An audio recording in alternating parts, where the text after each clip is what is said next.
You don't know that yet. You're just like worried about where you're going on a Friday night, right? Yeah. So this guy knows, and he wants it, and he's looking for where he can find it, and where he can find it is in the mirror.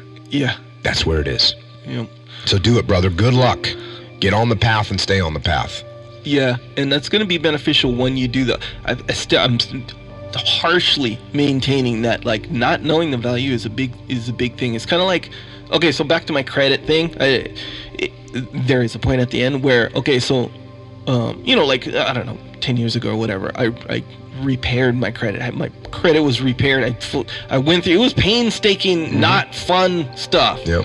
But I did it, got my credit repaired, and now I know the value because as an adult, I'm functioning. It's useful now, So now I know the value of having good credit because I've been through all the things that having good credit brings you through, Now I'm thinking, I'll never go back to bad credit. Right. Never. It's worth it every single day. I'm telling you that I agree with what you're saying. Yeah. I agree with what you're saying. I'm saying that this guy knows the value, and that's why he wants it. Yeah. It's like when you realize that you got denied for something, and you're like, oh, credit has value. I understand that now. Yeah. Something happened in his life where he said discipline has value. I know that now. Yeah. But you did credit repair. And what you said was, okay, I need to go out and repair my credit. You didn't say, hey, you know what? My mom didn't tell me about bad credit, and now I have bad credit. Yeah. So now what am I supposed to do? Yeah. You know who repaired your credit? Who repaired your credit? Well, it was a combination of my wife and I, but okay. yeah. But who repaired your credit? We did it. Yeah, we did that stuff. Yeah. You took responsibility for it and said, okay, I'm going to get my credit. You talked to your wife because she's smarter than you. Yes. And she was like, hey, I will help this. Yeah. But it was you that said, okay, I got to get this fixed. Mm-hmm. And you got help. But you knew to reach out for help. But you're the one that ultimately is responsible for it. Yeah, you're right about that. Like, I didn't blame my parents and then continue having bad credit. Right, right. And, like, you said, no, I got to get value. This thing credit has value. I need to fix it. Yeah. And you fixed it. Yeah, regardless of where it came from. Regardless. So, you don't know how to work out? Cool, then you go hire a personal trainer because you know it's the right thing to do. You know what I mean? Yeah. Oh, you don't know how to repair your finances? Cool, go get a counselor that's going to help you repair your finances. Oh, you're addicted to drugs or alcohol? Okay, I'm going to go find a counselor or join a group so I can get through that thing. Yeah. No one's going to hold your hand and bring you into any of those situations. You got to do it yourself.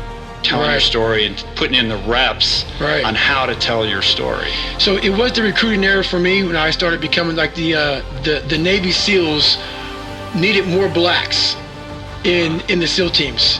And that's what people don't understand. Why did you become a recruiter in the SEAL teams? I was one of the few black guys, and I'd already done Badwater. So I got a little bit, small bit of notoriety for doing Badwater. And so the Navy SEALs were like, oh my God, we could use this guy to try to get the 1% of the African Americans in Navy SEALs up to maybe 2%. And so I hit the road and started doing that. But I also I'm not a big guy on social media. So I was actually happy to kind of pull away from it. I'm just not big on that stuff. Even today, I'm just not a big fan of it, man. I'm a big introvert. I get a lot of my strength from being introverted. And going out there and doing what I do all this is very difficult for me, man.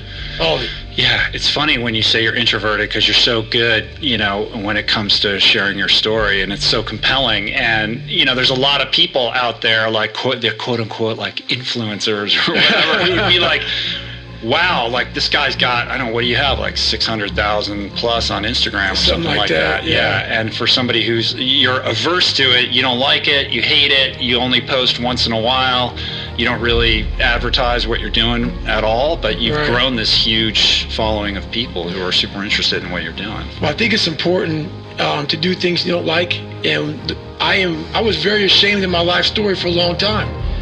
I didn't want to go out and tell anybody shit about me. So that's why I had two people. I created one David Goggins and one Goggins. Right. And I didn't want people to know that I had all these issues. But after a while, people start to give you these different taglines. Like, you're superhuman, you're amazing. I'm like, you fuckers don't know anything about me, man. I'm this insecure kid. I started realizing there's a lot of people out here who are going through a lot of problems that I once tapped into. I had a whole bunch of issues growing up. And I felt compelled to just, you know what, you gotta start sharing this stuff, man, because people see where you're at today.